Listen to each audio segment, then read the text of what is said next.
Okey, Assalamualaikum warahmatullahi wabarakatuh. Salam. So bersama saya pada kali ini ialah di sebelah kanan sana itu Saudara Kamal, Setiausaha PKKM Gombak, dan di sebelah kanan pada Kamal ialah Tuan Haji Jamaluddin.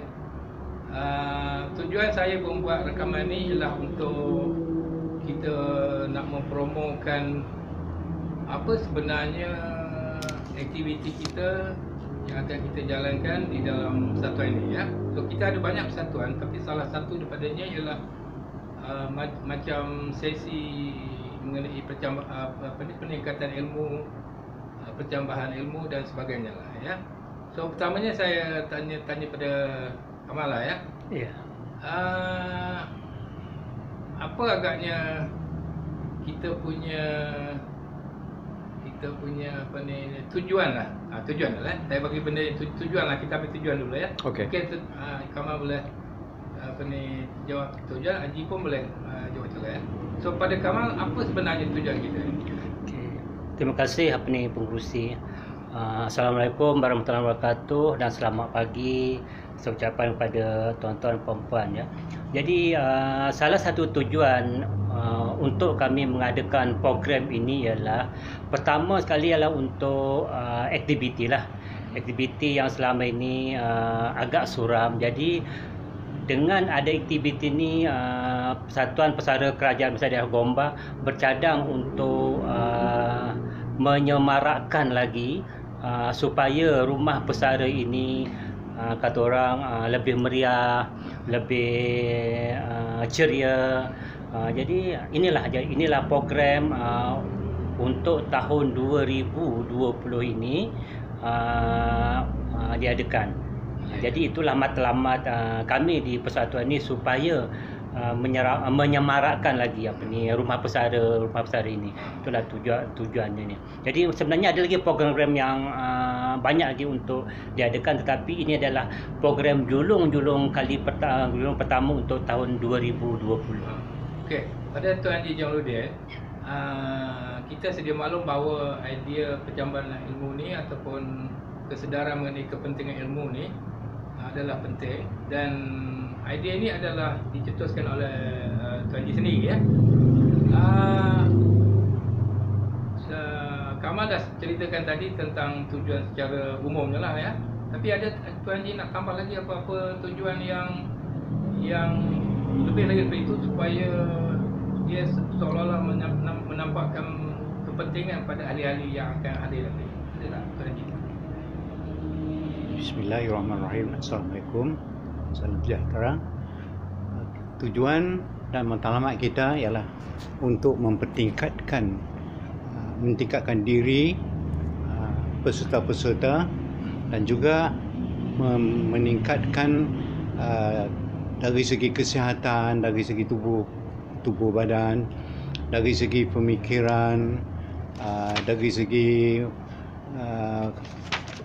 perhubungan antara manusia, dan juga kita ingin melihat sahabat-sahabat dan kawan-kawan kita ini berkongsi ilmu yang kita fahamkan bahawa tiap-tiap manusia ini Tuhan berikan mereka ini mempunyai kelebihan masing-masing, dan orang-orang yang berjaya biasanya mereka ada kunci kejayaan, dan mereka yang kita ni kalau kita berkongsi ilmu kejayaan kita ini kepada orang lain, dari segi Islamnya mendidik kita supaya kita menjadikan ilmu itu satu yang diamanahkan kepada kita untuk menuntut ilmu hingga dari awal, dari menuntut ilmu sepanjang hayat. Jadi kita tidak berhenti apabila kita bersara, kita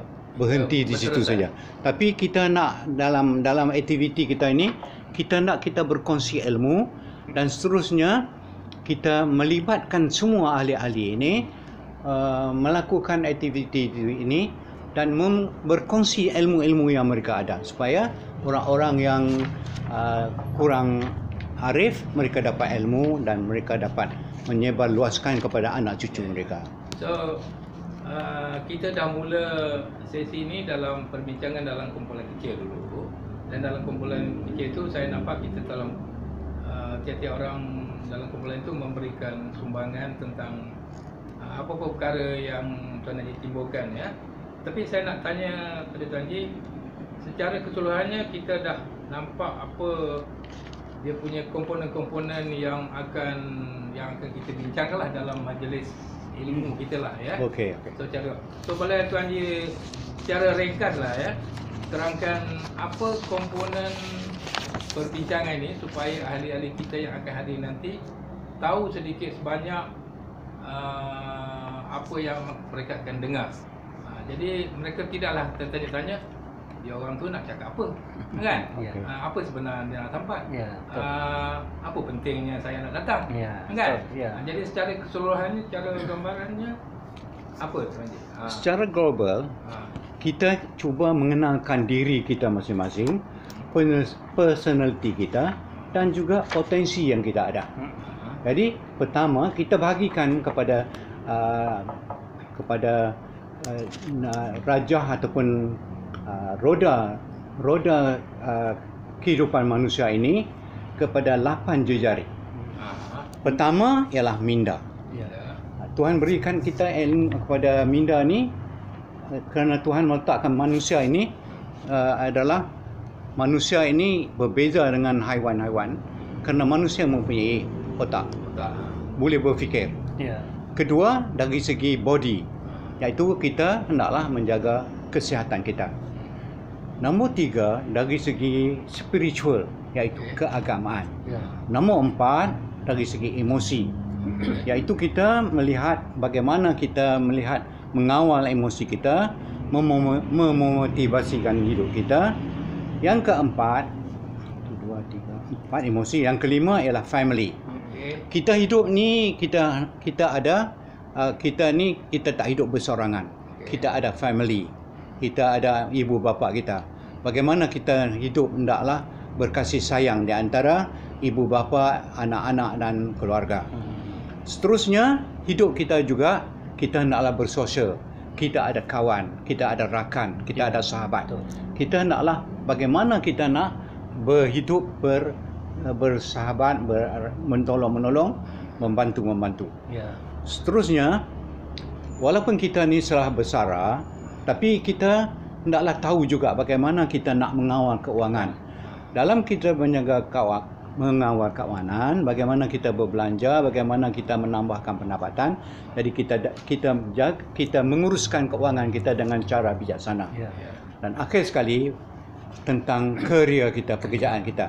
Walaupun kita sekarang ni semuanya telah bersara, tetapi kita dapat berkongsi pengalaman kita daripada pekerjaan-pekerjaan yang kita telah kita kerjakan. Kita dapat ilmu-ilmu dan juga rahsia-rahsia kerjaan kita itu. Jadi di sini kita dapat berkongsi ilmu tadi. Kemudian kita daripada ilmu-ilmu kita dapat itu, kita boleh turunkan kepada anak cucu kita, anak-anak kita dan cucu-cucu kita. Ya. Itulah ada 8 komponen yang terdapat dalam seluruh cara hidup kita. Okay. So terima kasih Tuan Haji. So itu adalah 8 komponen ataupun 8 area dia ataupun 8 bidang dia yang akan kita masukkan dalam sesi perbincangan ni lah ya. Ya.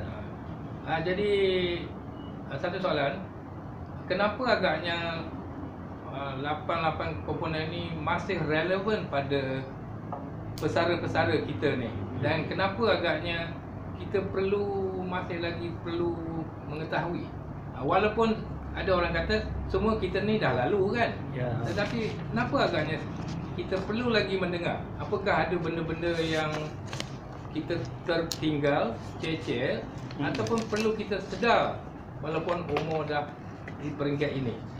Secara ringkasnya, sebab apa? Ini adalah untuk kita punya sasaran ni adalah untuk ahli-ahli kita yang semuanya dah bersara dan umurnya semuanya 50, 60, 70 Ya. kan. So secara ringkasnya Tuan Haji, kenapa penting sangat, ataupun kenapa mereka ni perlu ada macam second thought lah, ataupun second second thinking lah tentang hidup ni. Okey. Cara ringkas saja. Secara ringkas, kita ni walaupun kita bersara, kita tidak mau digelarkan kepada RTM. Ya. Sebagai RTM ni rehat tunggu mati. Tapi kita mau hidup kita ni rehat, kita mau RTB. RTB ni rehat, terus rehat, terus bekerja, berjuang, berilmu. Ya. Jadi kita kalau kita duduk diam-diam saja, jadi kita tidak manfaatkan umur yang kita ada. Jadi kita naklah kata orang kalau kata sabda Nabi kata Allah saya, dia katakan jika tahu kita nak mati pun kita kena cucuk tanam pokok tu. Tanam supaya pokok tu dapat memberikan kepada orang lain. Okey. Terima kasih Tuan Haji. So itu secara ringkas dan penting ya. Ini kita pendek saja kita nak habiskan. Saya nak tanya pula, bila kita dah ada apa ni, kita nak tanya dari segi strategi kita nanti. Tadi kita dah bincangkan bahawa bagaimana kita nak lakukan nanti, kita nak lakukan ini. Umpamanya macam tadi kita kata nak bawa keluar dan sebagainya. So apa dia punya strategi untuk kita lakukan ini, dan apa agaknya ahli-ahli kita expect mereka akan dapatlah. Macam mana kita nak buatlah. Cara ringkaslah. Secara pada pendapat saya lah pengurusi kan ya. Kalau saya melihat segi faktor usia untuk pesara-pesara ni, strategi untuk bagaimana pesara meminati untuk hadir mendengar macam perkongsian ilmu ni, kalau kita buat contoh buat di dewan-dewan, kita buat di rumah-rumah, contoh rumah pesara lah, agak kurang sikit, mungkin kurang sikit minat pesara. Tapi saya bercadang sini ialah untuk supaya kita mungkin strategi saya ialah supaya kita mungkin buat satu lawatan di mana-mana. Sebab pesara ni mereka minat kepada melawat. Pasal minda pesara adalah lawatan. Minda pesara bukan nak dengar ceramah sampai berkekodai, tidak. Minda pesara ni adalah lawatan. Jadi strategi saya ialah dalam lawatan itu nanti kita selitkanlah program ni, kita selitkan kepada pesara-pesara. Di samping melawat, kita selitkan dengan aktiviti lah. Jadi dalam aktiviti itu, jadi pesara-pesara boleh menyumbang apa yang berkongsi dan juga berkongsi apa yang telah dinyatakan yang dalam komponen yang 8 tadi. Jadi secara santai-santai lah. Pasal kita pesara-pesara ni kalau nak berat-berat ni maklumlah, minda kita ni bukan minda umur 20-an, minda kita tu minda yang ni. Tapi sebenarnya saya nak tambah apa yang dinyatakan oleh Tuan Haji tadi. Kalau kita melihat 8 tadi, contoh minda. Dulu minda kita di usia muda lain minda, tapi minda kita di usia dah besar ni mungkin lebih hebat lagi sebenarnya. Jadi kita kena teruskan minda tadi.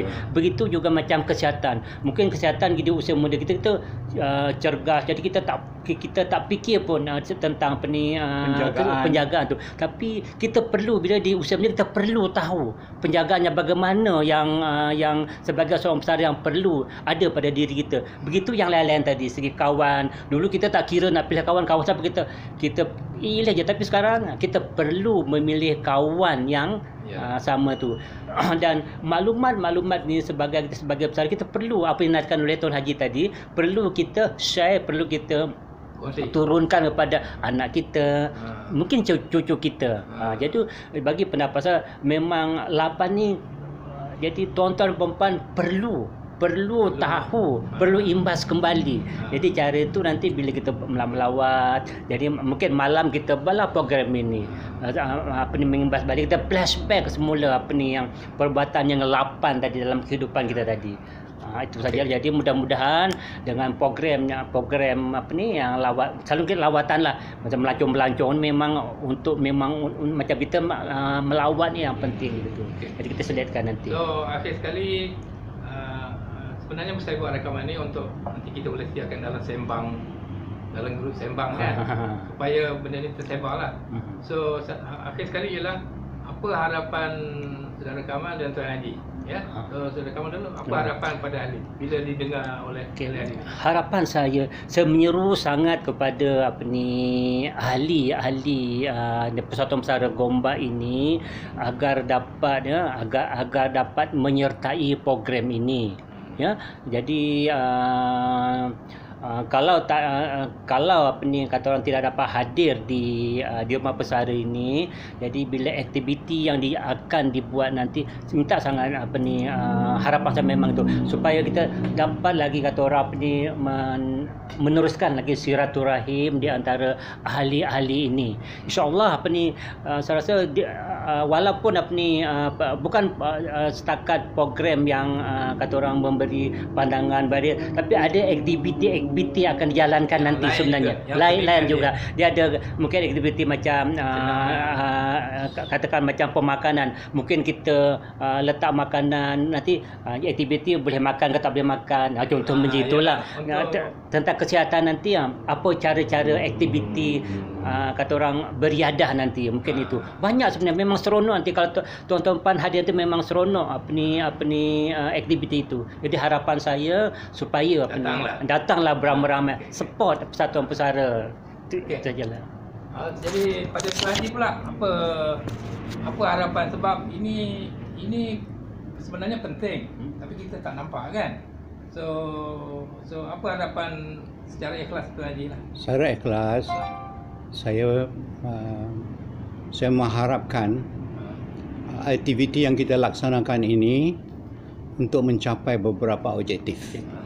Pertama ialah berkongsi pengalaman, kemudian mengkongsikan pengetahuan, meningkatkan ilmu, meningkatkan ilmu dan juga meningkatkan pengetahuan. Untuk menambahkan ilmu dan pengetahuan ini secara berterusan. Kita tidak jadi jumud dan tidak berhenti pada takat ini saja. Kita sentiasa menambah baikkan secara berterusan. Saya mengharapkan supaya kita berjaya ni bersama-sama, win-win. Kita nakkan semua orang berjaya. Dan akhir sekali saya mengharapkan kita ni berjaya di dunia dan berjaya di akhirat.